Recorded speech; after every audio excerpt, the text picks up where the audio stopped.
Hey guys, welcome back to the channel. This is Jennifer. So happy to have you back. What's going on? How are you? So as you all know, King Charles is in the United States celebrating our 250th anniversary with our first family, President Trump and his beautiful wife, our First Lady, Melania Trump. This is such a beautiful picture. I absolutely love this. And I have to tell you, this is so funny. My mom and I are sitting on the couch watching this all live today. And my son comes in the room and he looks at the TV and he's like, "The British are coming. The British are coming." I was like, oh. He's so my son. I love it. He knows I love the royal family. It's really funny how he's like, "Mama, do you love the royal family more than America?" I was like, "No, honey. I'm a proud American, but you know, I do love my royal family." But I just thought that was really, really funny. And I wanted to share that with you.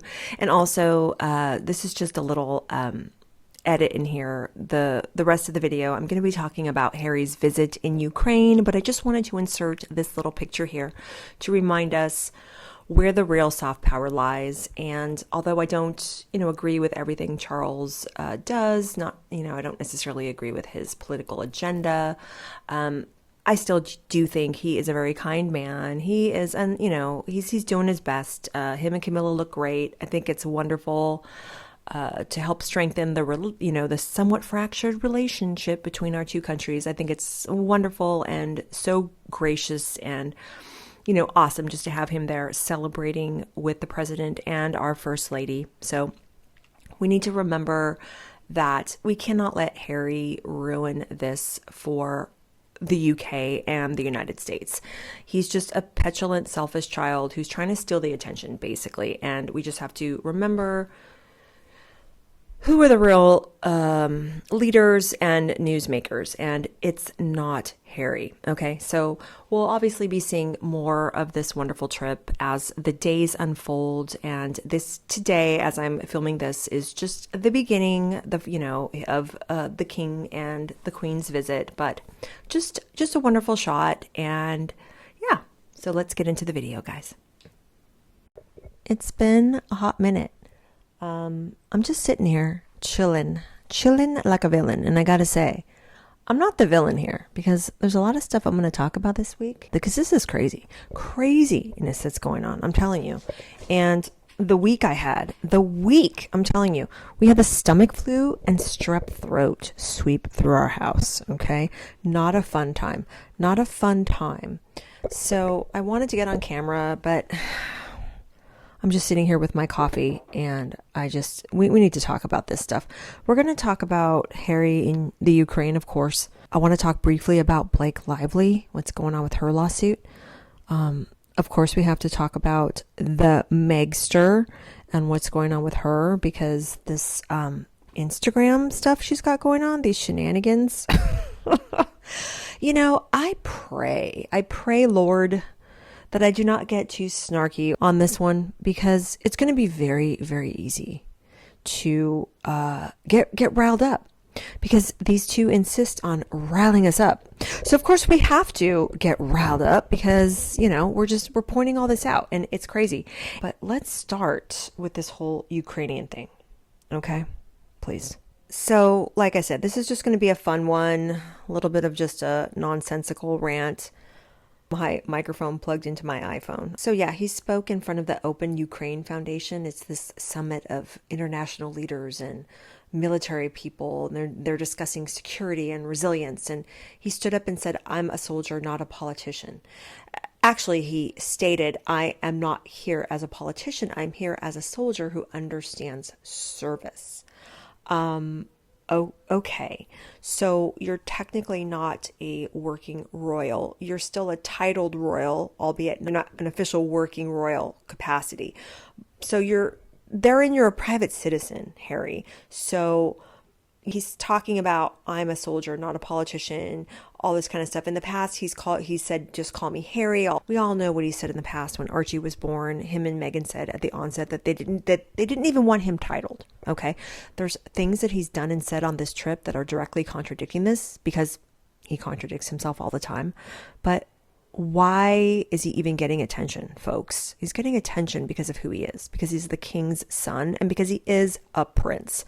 That's why he's standing up there talking to these people in the first place. So for him to try to, in certain ways, he wants to remind us constantly that he's royal, but then in other ways, when he's doing stuff that he knows is going to be looked at as contradictory, he has to point out, well, I'm just a soldier who served. And I'm wearing all my medals.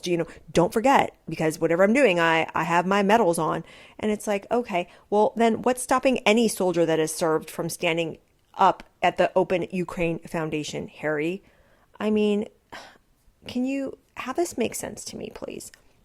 And then this interview that he gave to ITV. Have you guys watched this interview? The man, all he does is contradict himself. So I'm going to play a little bit. And we need to discuss, okay? Let's talk about your speech yesterday. I mean, I thought it was a significant intervention. I mean, you said you weren't a politician, but you mentioned American leadership, Russian leadership. Now you're no longer a working... Stuff he should not be talking about. You can be private and have these opinions in private, but you're being invited because you are a prince and you are reflecting on the family. Now, I really do think that in a lot of ways, well, I shouldn't say in a lot of ways, let's just call it what it is. I think that King Charles and Prince Harry share the exact same political beliefs. Whereas Charles obviously isn't as vocal, being the monarch. He's supposed to be a unifier for his people. He's not supposed to be someone who's speaking out on individual issues, things like that. He's caught a lot of heat in the past for ignoring Christianity, seeming to favor another religion, if you know what I'm saying. So I do think that Charles is overtly political in a way that Her late Majesty Queen Elizabeth II was not. But still, he's not like this, okay? He's not standing in front of these political and military leaders in the Ukraine calling out the, American government and the UK government to do this and do that, and this is what you have to do. Like that's not what's happening. It's soft diplomacy where the king is concerned. But this man shouldn't be doing this. But the only reason why he's doing this is because he's the king's son. So the whole thing, this entire thing is smoke and mirrors and a walking contradiction. On one hand, I'm a soldier, just call me Harry. And on the other, I'm a prince, I'm born to do this. But let's continue, shall we? I'll rewind just a touch here. Hold on. Now you're no longer a working royal, and heaven knows there's been enough comment about that over the years. Do you feel like... I do think that was quite slippery of the interviewer, though, because he's setting him up at the beginning of the question, framing it as... you're doing all this, but you are not a working royal. He's establishing that at the onset. And I thought Harry's answer was quite interesting. Emboldened, the shackles are off, free to say things about the world you couldn't say before 2020? Look, I think the Overton window has shifted somewhat over the last 5 years. And I think that at the same time it's goes into his word salad because... hanging out with Meghan for almost a decade, you're gonna spend some time at the salad bar, okay? But you would never have done this, Harry, had you stayed in the family. It would have been the soft diplomacy. It would have been just your foundations, your charitable endeavors. He wouldn't be doing these types of things. The king has a visit coming up in my home country, where he's going to be celebrating American independence with our president, Donald Trump. And even that is not designed to be an overtly political event. It's designed to be a celebratory, dignitary event, okay? So this man has no business. He has no business doing what he's doing. And I'm going to play you a clip of when... Trump was at his desk in the Oval Office and someone asked him about this clown. But again, here we go. I think that at the same time, it's what would worry me is if we live in a world where anyone in my position or anybody anywhere can't speak about the very things and the realities that we're seeing. And just anyone can't stand up in front of the summit in the Ukraine like you did. Okay. Someone who's just anyone can't go to Jordan like you and your wife did, can't visit royal hospitals, can't march across the sand on Bondi Beach and merch clothes like you and your wife can. Well, he's not, but his wife is. But he's trying to make it seem the way he's answering the question is that he's just basically doing his duty as a citizen of the world. But again, he's downplaying his royal status and just saying that. You see what I mean? It's like he constantly flip-flops. On one hand, he's an entitled elitist who feels, I mean, I've always said I think that Prince Harry is just like Andrew in the sense, I was going to say Prince Andrew, but just like Andrew in the sense that very entitled, very selfish, very spoiled. I am a blood prince. I am born to do this. You cannot take my titles away. How dare you? Clutch my pearls. So he's constantly flip-flopping between that. On one hand, just call me Harry, I'm a soldier. And on the other hand, well, I'm born to do this, I'm royal. It's like, which one, Harry? Pick a stinking lane. Pick a lane. And to hold those in leadership positions accountable, but also be able to try to encourage more support where support is needed. So, okay, please. The Ukrainian government invited you there, just call me Harry, because you're a prince. That's the whole reason why you're there. And the Ukrainian government just wants all eyes on their agenda. And support Ukraine, don't support Ukraine. I'm not getting political here in the sense that I agree, disagree, whatever. I'm just talking about Harry and the optics of Harry's involvement in all of this. He's, in my opinion, just being used for publicity. And I don't know who's funding this. I don't know what's going on. And he's more than happy to take that banner and run with it because he is also getting attention. He's getting the type of high profile attention that he needs to keep him and his attention-seeking wife relevant in the news. And I think that it is not a good thing. I think that if he wants to support Ukraine, he needs to do it in a completely different way. He needs to do it on his website. He needs to do it in ways that don't involve cameras and don't involve monetizing on his titles. This is completely and totally, utterly ridiculous. But there's more. There's more. Shackles, from my perspective, we need to be collectively as a global community, we need to feel empowered to be able to speak truth to power. You're part of the problem because you're all part of the power. You are part of the power. And I love how when Harry talks about speaking truth to power, because him and his wife are elitists who have a lot of power and a lot of sway. They have a lot of money. Okay. And there's been a lot of people, including myself, over the past, 6 years since he's left the family, speaking our truth to his power, and he doesn't want to listen. And all him and his wife have tried to do is silence voices like mine who are speaking our truth to his power. But he doesn't see it that way. It's only his truth and what he wants to talk about and his narrative out there being furthered. Everyone else, like myself, can just go stick it where the sun don't shine as far as he's concerned. That simple. It's bad enough in today's world feeling gagged and saying that you can't say these things and can't say that.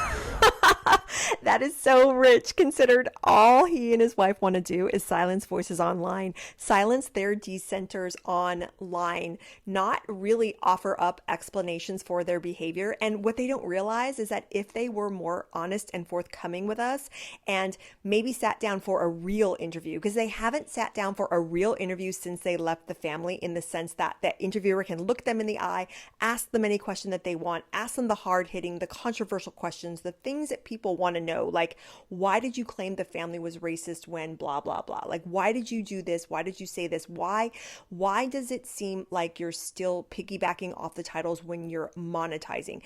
These are the verifiable untruths from the Oprah interview that we can say, this is what was said, show them the clip. This is what really, these are the types of interviews that they will never sit down for. And if they did, people would have a whole heck of a lot more respect for them. And at least they would, agree to disagree, but you have to answer people. You have to answer to people, especially when you vomit all over us, and they don't want to do that. So they don't want anyone to speak their truth to their power. That's why he's such a hypocrite. It's unbelievable.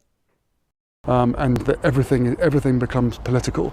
I fundamentally disagree with that. What we are witnessing and what we are seeing is a humanitarian catastrophe in multiple parts of the world, and people. And when my wife and I visit Australia, and we are at the site of a highly charged political massacre, Bondi Beach, we're going to make sure that we draw attention to it. And my wife is going to make sure that she can merch her clothes. I mean, they don't see the disgusting display for what it is. They don't see that. They're humanitarians. This is just, it's so bizarre that I've never seen two grown adults in my life past the age of 40 that are this unaware. Like, there's no self-reflection. They are so completely in the dark and unaware about how their behavior impacts others and what they do and what they say and how they're constant walking contradictions. It's insane to me. And people are speaking up, and people will continue to speak up. And I would encourage more people to do the speaking up because, as I said, the vast majority... He's not really saying anything. He's not really saying anything of any real consequence. He's not really talking to anybody about all of the intricacies of what's going on between those two warring countries. Heck, I'll be honest with you guys. I know very little about the conflict itself. Like, I do know a few things, but nothing I'm going to spout off to you guys here because I don't feel comfortable doing that, because I don't feel as, I don't feel versed in it to be able to do that. And it's not like he's offering that to people. If you're going to stand up in front of that group and you're going to talk and you're going to whatever, it's like, tell us something. Give us some meat, Harry. Tell us why you feel that what's going on is wrong. Offer us some figures. Offer us some stats. Offer us some solutions. All it is just him standing up there. I'm Diana's son. I'm a soldier. I'm not a politician. Let's have peace, people. Let's have peace. US, you need to do what's right. Russia, do what's right. And, listen to me. And it's like, you have to give us a little bit more. This is just empty platitudes. It's all surface. It's all smoke and mirrors. And it's all, remember, I'm Diana's son. Remember, I'm Diana's son. Don't forget, I'm Diana's son. Like, the guy needs to wear a freaking shirt that says, don't forget, I'm Diana's son. I mean, this is how bad it's gotten, you guys. I mean, it's just all, he's attention seeking. He's an attention seeker. That is my humble opinion, because that is what I am seeing. He is calling attention to himself, not the causes. I don't really understand why the Ukraine feels that this is a good person to advocate on their behalf. It boggles my mind. And I am saying this for someone that has 50% Ukrainian ancestry. My great-grandparents came from the Ukraine to Manitoba, Canada in 1903. And they settled their homestead on that harsh Manitoba prairie in 1903. Okay, so I'm half Ukrainian.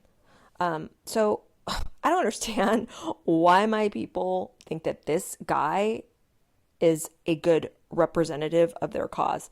Really, really don't. I said the vast majority of people want to see an end to these conflicts and an end to this endless division that is largely being created online.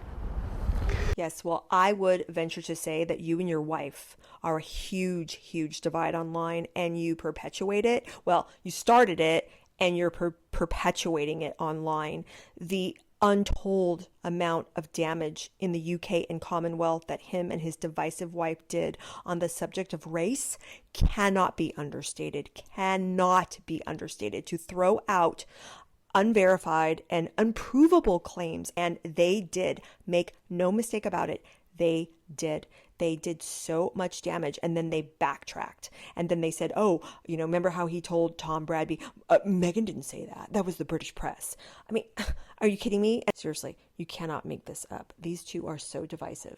It's infuriating. But it gets even better, ladies and gentlemen. Before we move on from this sad, sorry, tired subject of Harry's Ukrainian visit, just watch this. Harry, do you recognise that phrase, not a working royal? I mean, it strikes me, you're obviously from the royal family, you're here doing a trip, bringing attention to a really important cause that risks the being... reporters kind of sucking up to him as if to say, well, yeah, they can say all they want that you're not a working royal, but look at you. You're such a shining star, calling attention to such a really important cause. And Harry just kind of, smirks a little like, I know. They can say that all they want. It's like, come on, stop pandering to the man, okay? That is this man's problem. He's been pandered to his entire life, and they're still doing it despite decades of bad behavior. Carrying on. Forgotten. Do you recognise that description of you? No, I will always be part of the royal family, and I'm here working and doing the very thing that I was born to do. And why did you walk away from the role, Harry? If this is what you were born to do, I'm asking the very same question that everyone has been asking this week. If this work is so important to you, why did you step back? He stepped back because him and his wife wanted more notoriety. They wanted more attention, fame, and money. money. They wanted to be able to monetize the titles in a way that they could not within the confinement of the establishment of the family itself. Because the family itself isn't supposed to be about money and monetization and trying to get everything they can. It's about service and duty. So they want the best of both worlds, which is fine. You know, Harry and Meghan are entitled to do that, but just drop the titles. I remember when he was asked by Tom Bradby in that interview, why don't you just drop the titles? And he was like, well, what difference would that make? Well, it would make a heck of a lot of difference, Harry. It would stop this constant barrage of criticism of you and your wife. For one thing, that would stop. People would stop accusing you of being a mega monetizer and a person that's just taking advantage. That whole narrative, that whole area of criticism in your life that is thrown at you 24/7 would be shut down immediately. If you and the wifey would be like, you know what? We don't care about the titles. We're going to go around the world and we're going to do whatever we want and we're going to call attention to causes. Great. Awesome. Then people would have a whole heck of a lot less to say about you.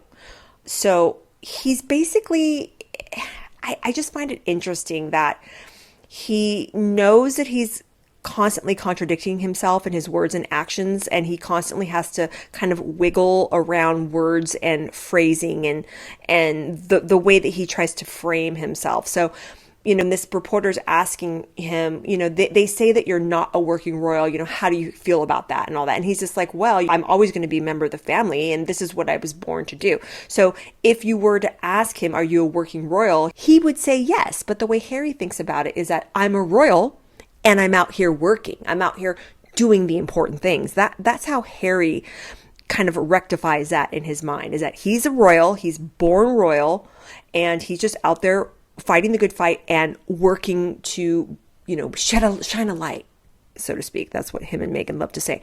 But there's a difference between being a royal person who's working for a living and a person who is royal working within the confines of the establishment of the monarchy.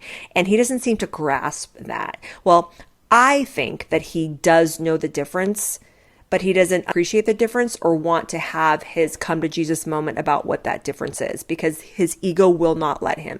He can't drop the ego.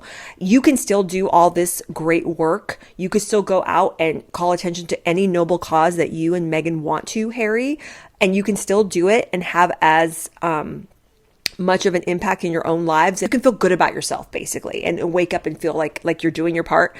And you can still do it without having a title and without being a prince and without constantly calling attention to the fact that you are a prince and are a member of the family. But he can't do that. He can't drop the ego because, again, like an Andrew, this is his birthright, y'all. Okay. So you cannot take this away from him. So this is going to continue, and this is going to continue because, I'm sorry, in my humble opinion, Charles is weak. He's very, very weak, and he's allowing this to happen. And you know what?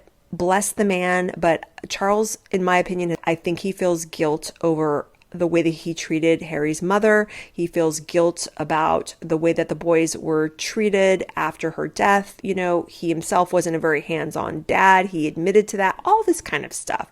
So he feels a lot of guilt. So there's a reason why he hasn't taken away the titles and he hasn't done to Harry what he has done to Andrew.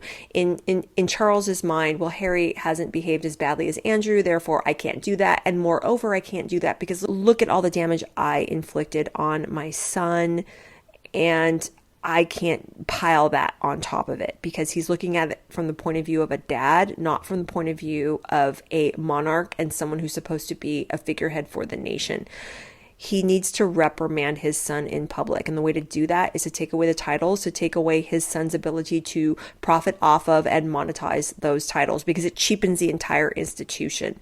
He can extend an olive branch and all the love and support that he needs to his son in private behind closed doors. But in public, this man needs to be reprimanded and the titles need to be taken away. In my opinion, Charles cannot do that. And he will not do that. He will not. I don't believe, and some people are saying that, the palace and Charles are holding off on maybe doing anything about this man and his wife until after the US visit coming up next week, blah, blah, blah. No. This is going to continue as long as Charles is monarch.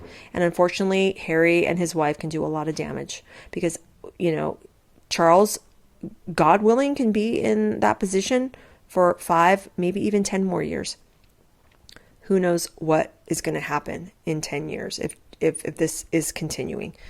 The only saving grace we have, you guys, is that the older George and Charlotte and Louis get, the more irrelevant that this man is going to be. Thank the Lord. Thank the Lord. And I enjoy doing it. I enjoy being able to do these trips and come and support the people you enjoy the attention, and it keeps you in the news, and it strengthens you and your wife's ability to make money. Met before, the friends that I've made, and hopefully bringing attention to issues that, for one reason or another, drop out of the news because I'm sorry, you guys. I just can't. I can't even finish the clip. It's just so infuriating. It's such word salad. It's nonsensical. It means absolutely nothing. I can't listen to the salad without my blue cheese dressing. Okay. So moving on, I told you I was going to play where Trump was asked about Harry. Actually, this is really, really funny. I love this. I love Trump's face and his response. He is so sarcastic during this entire thing. So it starts off, the reporter asks him something to the effect of, Prince Harry is in the Ukraine and he's speaking out. And what do you think about it, basically? Prince Harry? Yes, sir. How's he doing? How's his wife? Please give him my regards, okay? No, I don't know. I know one thing. Prince Harry is not speaking for the UK. That's for sure. I think I'm speaking for the UK more than Prince Harry. And you know what Trump means, don't you? It's like he doesn't have an official dignitary role anymore. What is he doing? What is he doing? That's what Trump means. But I appreciate his advice very much. Great advice.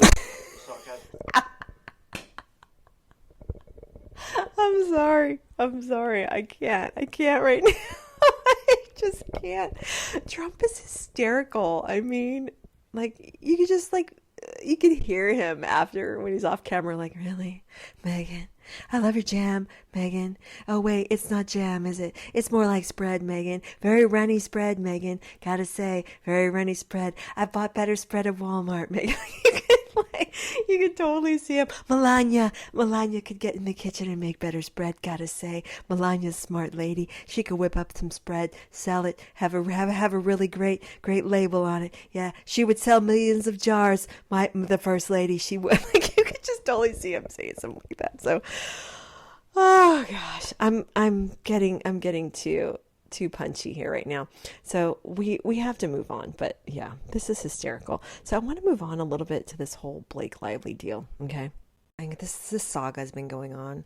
I made a couple videos on it last spring. I mean, this crap has been going on forever, but basically the judge threw out 10 of her 13 claims, and basically the meat of her lawsuit, what started all of this, was her claims of SA, right?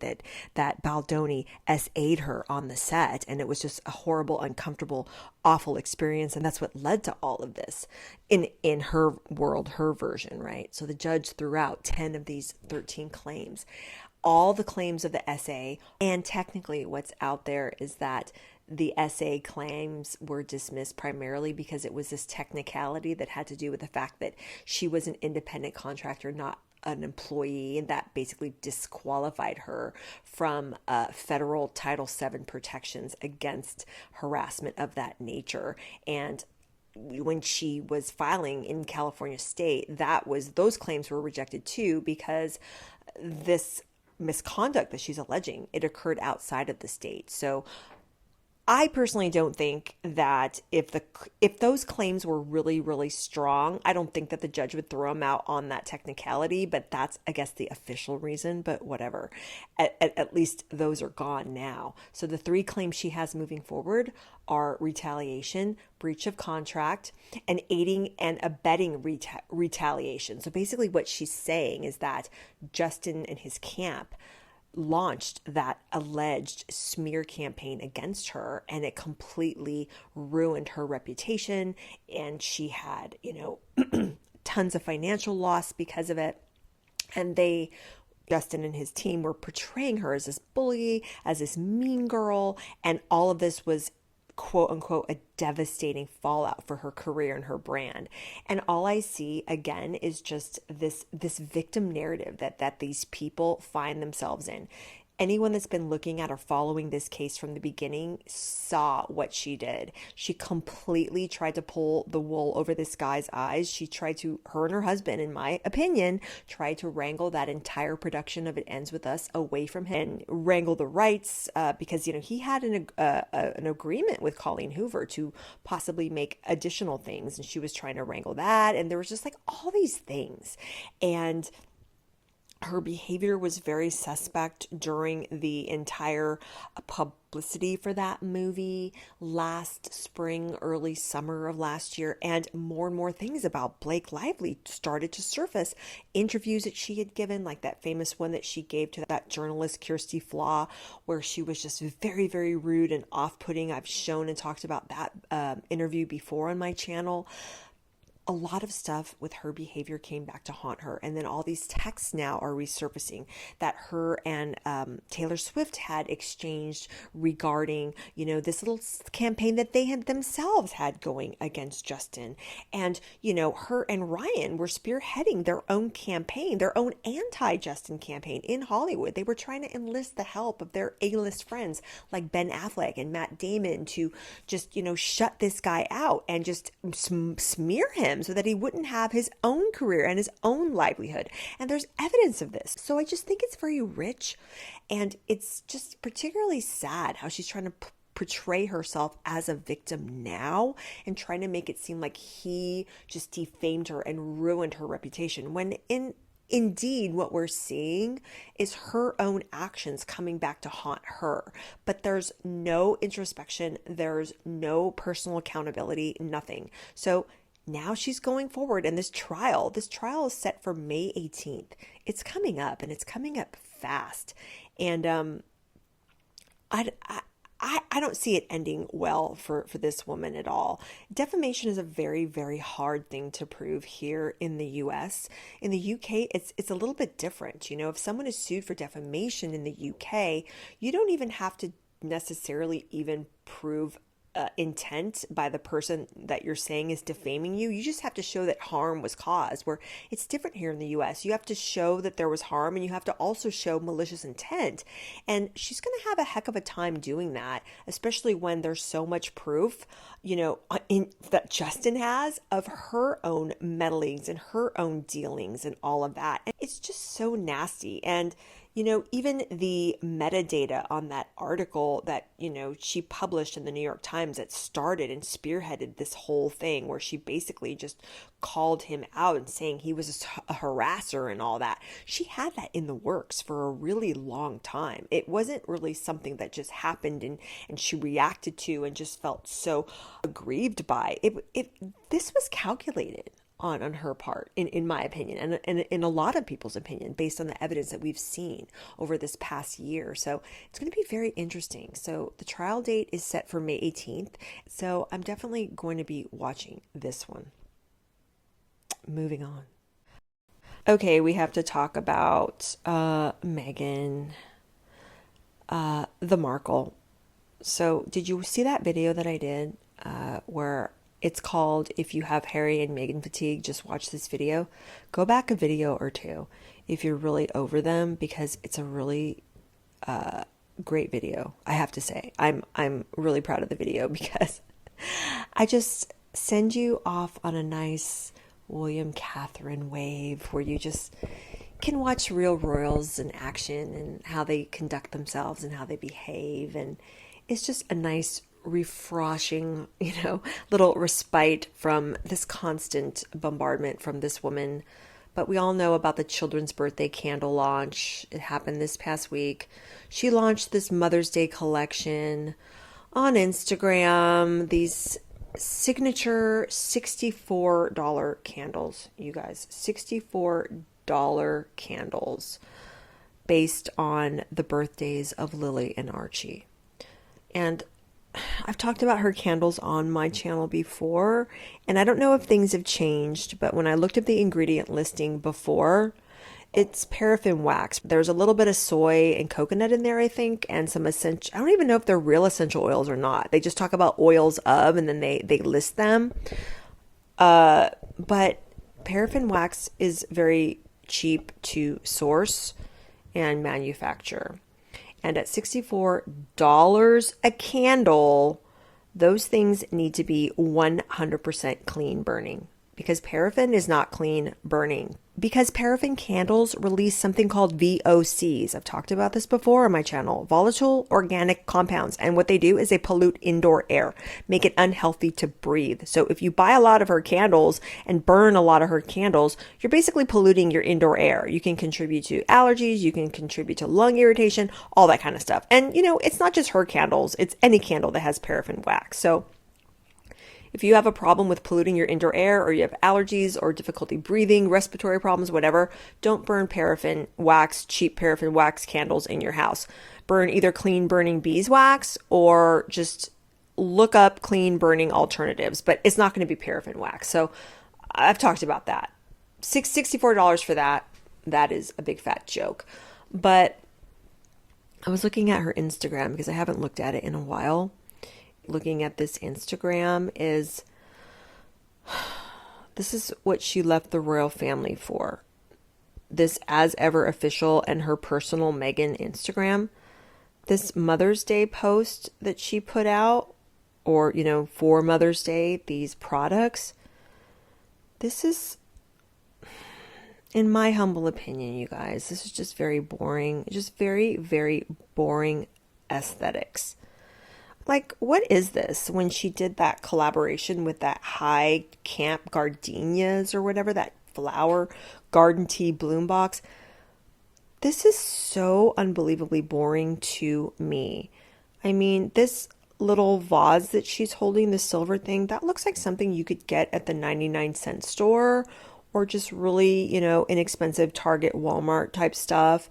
Those flowers, they almost look like the fake blooms you can get at a Hobby Lobby or something. And if you know, you know what Hobby Lobby is, or Michael's or something. And if you like this aesthetic, great, fine, awesome. But I'm just saying, like, this is just it's kind of boring. And this is what she left the royal family to do. If you're going to accuse an entire institution and family of being big fat R's, and you're going to start a company, can you please give us something that's a little bit different than this? Something that's a little bit more inspiring, something that is a little bit more bright and cheery.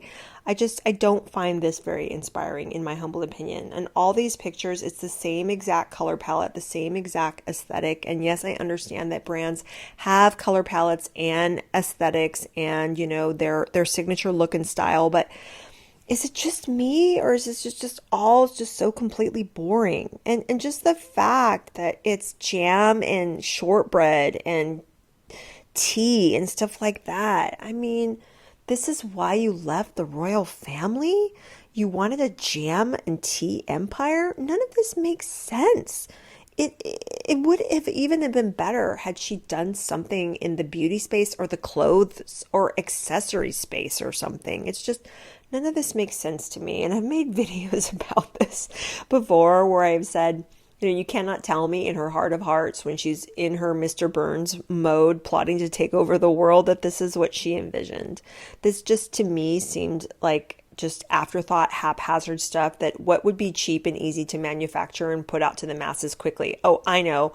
Let me make up a story, in my opinion, let me make up a story about how I have a pot of jam bubbling away on my stove as a symbol of love for my children and the universe. I don't buy any of this. I don't buy any of it. And it's really boring. It looks really boring to me. The chocolates don't look appetizing to me. This picture of the chocolates, it's too small. I don't understand. And when you click on it, it doesn't tell you really anything on the Instagram. It doesn't make me want to click on it and go to the website and find out more about said chocolate. I don't. Oh, and speaking of chocolate, like I did a video a couple of months ago about how Harry's, Meghan's chocolate bar salesman, where he's on her as ever or whatever, hawking her chocolate bars. And then now he's in the Ukraine trying to talk to Putin and Trump and try to get their attention. It's like, whose attention are you trying to get? 2 months ago, you were just trying to get people's attention on your wife's Instagram shop there so she could sell her chocolate and hardy har. And then now you're trying to talk to world leaders. I have a headache. Just even trying to figure these people out. I'm just trying to figure it out, and I can't. There is no rhyme and there is no reason to these people. And the last thing I want to talk about is this Instagram story that she had about the hardest years of her life. And just first of all, you guys, as a Christian looking at this, astrology, take the religious aspect out of it. I mean, we'll get to that, but to me, astrology, tarot, psychics, all of this, it goes against the first commandment. It goes against God. It goes against all of that. I don't prescribe to any of this garbage. It's just garbage. I don't need a horoscope to tell me about who I am and what's going on in my life in the present and what's going to go on in the future. I'm not a soothsayer like this woman is. Okay.